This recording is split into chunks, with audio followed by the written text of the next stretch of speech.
What's up, cool people? I'm Matt Conroy, and I feel like it was kind of unavoidable that I would eventually put a video out about the whole coronavirus thing going on. So I'm gonna try to keep it mostly to stuff that's actually like helpful here and, minimize the speculation and all that. But first off, let me just say a little bit about how things have been going here, because for an international boarding school / day school, this situation has brought about sort of some interesting dynamics. And I do think the response overall, but especially here, has gone well. Here specifically, it was very much kind of a just on the fly approach for a while, because really discussions started a bit more seriously, I'd say a few weeks to maybe a month before we had our spring break. And really it started with, okay, since this is a problem that's appearing across the world in various locations, should we, limit / ban from our school any international travel? And eventually it was decided that, yeah, it's probably in the best interest of everybody to not have international travel amongst our students and staff. So that came probably a week or two before. That news and that decision came probably a couple of weeks before spring break. But then, as the coronavirus situation became more of a problem within the US, it was decided maybe we should kind of restrict travel even within the US, because people are picking up this virus just from going to major airports and things like that. So, at that point, some plans had already kind of been made, and it was a bit difficult and hectic on the side of some students and their families to kind of try and rearrange these plans and figure out something new. And then even for some of the staff, it was, there's one of my coworkers who had a planned trip for, it was a required part of getting his degree. At first it was going to be an international trip, but then they decided to cancel that trip, but he still needs a trip of some kind to complete the degree, and so he wound up deciding on, another one within the country. But then our school kind of changes its decision on travel, and so there were, because of situations like that, a few of our own staff had to not come back to the school right away, or possibly if they had nowhere else to go really, or to stay while they're, being quarantined, they would come back but just kind of stay in their own place, and they couldn't come back to really being actively on duty. And I guess as far as the student situation, since it's not entirely international students, we have some that haven't even come back from spring break, since even more restrictions were put in place, like right towards the end of that, in terms of even just what the government has recommended and different things like that. So a lot of students that were staying with family kind of just continued staying with family. And now we're at the point where the decision has pretty much already been made. We're not going to have any classes this final quarter of the school year, and all the material and stuff will just be sent online. So, in a way, it ends up being kind of similar to what a lot of other schools are doing. But, you know, for those international students that we do have here, it means, you know, we still need to have some active faculty and staff taking care of those students, and also just, you know, going about other business as it needs to be done. And of course, the teachers are still, you know, getting those resources out there, and they still, I would assume, need to actively be grading and checking on assignments and different things like that.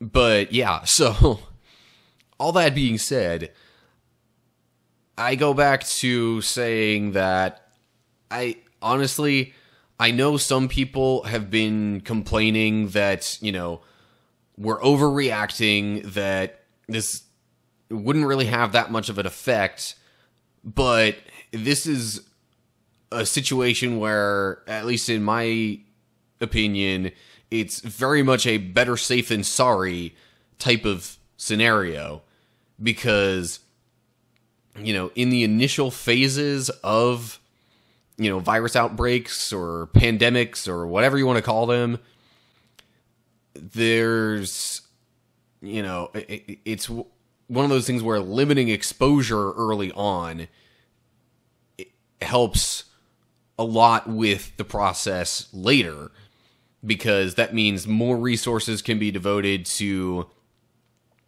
treating those who need care, even for other things.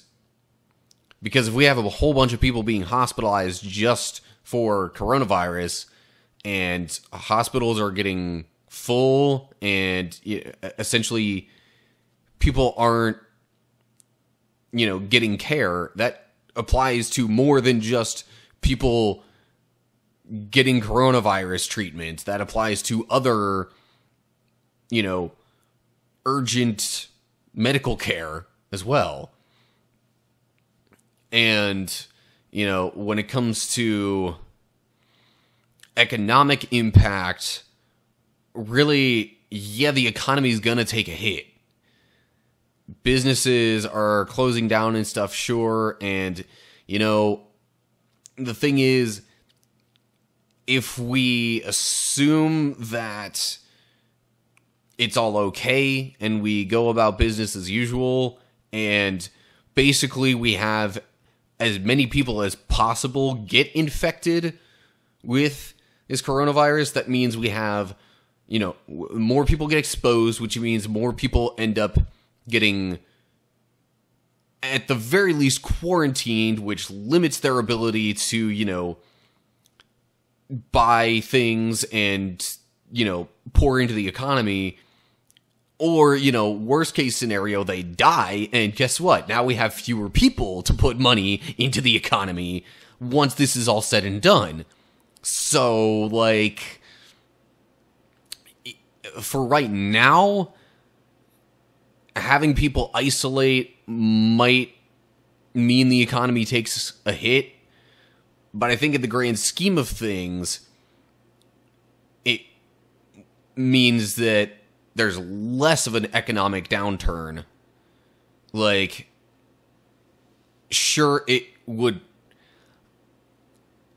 maybe be one of the, like, right now, it's, I guess as of late, it's been a pretty steep downturn for the economy, especially the stock market, which, I'm not going to say too much on the stock market. I think I've put out videos before with my thoughts on that.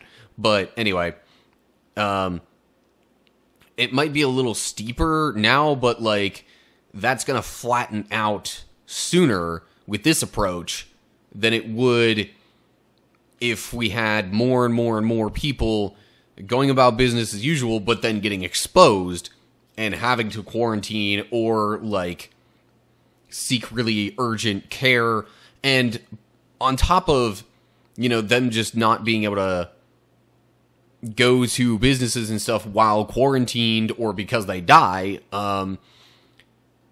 getting the medical care that's needed to get through this whole coronavirus thing, or to get through being isolated, it basically has a more significant effect just from people having to pay medical bills and stuff later on if we have more people exposed to this coronavirus. And so, really, again, it's kind of one of those things where it might have a more sudden impact on the economy now, but overall, it's likely that the end impact of this whole thing is less with this approach. Because, let's face it, either we voluntarily do this kind of thing now, or we have more and more people be forced into this later. Like, there really is no question about that. Yes, the death rate is kind of low from this. Different people have been putting different rates out there, so I'm not really going to say too much about that. But, it's assumed at most that, the overall death rate from this is, like, single-digit percentages. But you have single-digit percentages on a 330 or whatever million person population, and, even if it's just 1% of that, that means you still got 3.3 million people who end up dying. Like, that's a lot. Even if you assumed a 0.01%, that brings it to 30,000. So that's 30,000 people who now are dead, and their families need to pay funeral costs on top of that person being dead and not being able to put money into the economy. So there's more of a financial burden on their families then as well, not just for funeral costs, but for, like, the health care that was needed in the meantime, assuming there was any, or even just, the stocking up on supplies and things like that, which that I think is where the public reaction probably could have been better. Like, I'm not sure it was really the right way of going about it for some people to just suddenly stockpile and hoard all of these necessities just because, they gotta be at home more. Now the problem is, because so many people panic bought all these items, their availability for others who might actually need it more, it's not there. Like, I'm trying to remember what it was. There were a couple of things that I was looking for in my most recent, grocery run for myself, just like yesterday. And yeah, there was a lot of empty space on shelves, even at, like, Walmart, and some of it was stuff where it's just like, it didn't seem quite so much in the necessity column, but, I guess for anything that's known to last a while, that's what a lot of people were stocking up on. Because I can tell you, I had no trouble finding, bananas. Honestly, carrots were a bit of an issue, which I was kind of surprised by. But I guess it's because they tend to last, a few weeks at least, if they're sealed up properly. But anyway, I feel like I'm kind of rambling a little bit now about the resource situation. But ultimately, a lot of people have been responding and changing how they do things based on this situation. And a lot of these businesses that were worried about shutting down, they're trying to find ways to still have business open and to still get customers. Like, a lot of restaurants are doing takeout orders now. Ultimately, the thing is, had we been taking this kind of approach sooner, it's likely that even the current effect would have been lessened. So the point isn't necessarily just to be like, I want to preserve myself in this time. It's also just seeking the broader interest and limiting broader exposure, so then the overall impact on everybody is lessened for, the broader time frame that this lasts. Because, the more people get exposed to it, generally speaking, that means it takes more time for all those people to then recover. And yes, lots of people are recovering from this. So it's not a thing where I think there should have really been a panic about it. But at the same time, there are people who are at higher risk of serious complications if they're exposed to this. So it's trying to limit the exposure. That's really the main intent behind the whole social distancing idea. And, basically kind of limiting our levels of activity amongst each other. So, anyway, I guess that's really kind of all I have to say about this, because otherwise I'd probably be getting more into, like, speculation and different things like that. I realize not everything I said was 100%, like, factual, but it was more sort of, like, generically true, like, based on how we've seen these things work before. This is a helpful way to handle things. Oh, but one more thing, though. Like, in terms of resources and all that, not only is it directly healthcare resources that are not strained as much, but it's also, like, because of things like that, there's more time to figure out treatments or cures or whatnot before we have, any spikes in serious exposure. We're already getting spikes in exposure, but the more effort we put into limiting the exposure to this, then the less serious it is, while we come up with the more permanent solution, being, again, treatment options and or cures. Then, even when a cure is found, let's say, we don't have as many people then that we need to give the cure to, because we've been limiting the exposure up until this point.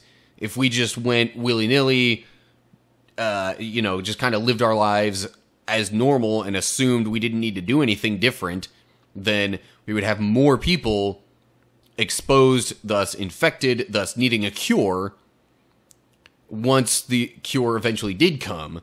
I guess part of the thinking some people have is that, if we just let everybody get exposed, it'll be done and over with. No, not really, because like this isn't, if we don't have a cure and or a way to kill this virus, then there's possibility of people getting exposed again. All that to say, again, with finding, the cure and, using our resources wisely and all that, trying to, social distance and, limit exposure on the whole is generally a better approach, especially until we have, the more permanent cure solution thing. Just real quick mention for, high school or really any kind of school seniors. This can be a bit of a bummer situation for them because, it seems, estimates and projections are showing that it's probably going to be up until and maybe even partway through the summer months before the whole situation surrounding coronavirus exposure is really under control. And that means they're not going to be able to have their big gatherings like prom, like graduation, and different things like that. So, if you know a college or high school senior or whatever, show them a little extra love. But in any case, whatever other thoughts you have, let me know down below, because I'm sure there are aspects of this that I've missed or not really mentioned very thoroughly. And I'd imagine there are other developments that have come along the way, because it seems like there's more news about this every single day in terms of, how to respond, what resources are available, and different things like that. So, yeah. Discuss down below. But otherwise, as always, like, share, subscribe, click the bell. If you don't know how to keep up with my channel and my videos and all that, you could just look down in the description for more information. That gives you stuff on my YouTube page, my other social media pages, all that kind of stuff. Just, yeah, look down there if you want more from me and you want to interact. So, I guess that's it. Hopefully you're all doing well. Let's hope that this whole coronavirus situation ends sooner rather than later.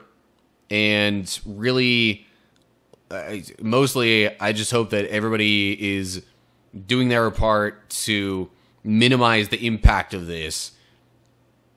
And let's use this as an opportunity to think more of others than ourselves, which really is what we should be doing all the time. But now we have even more reason for it.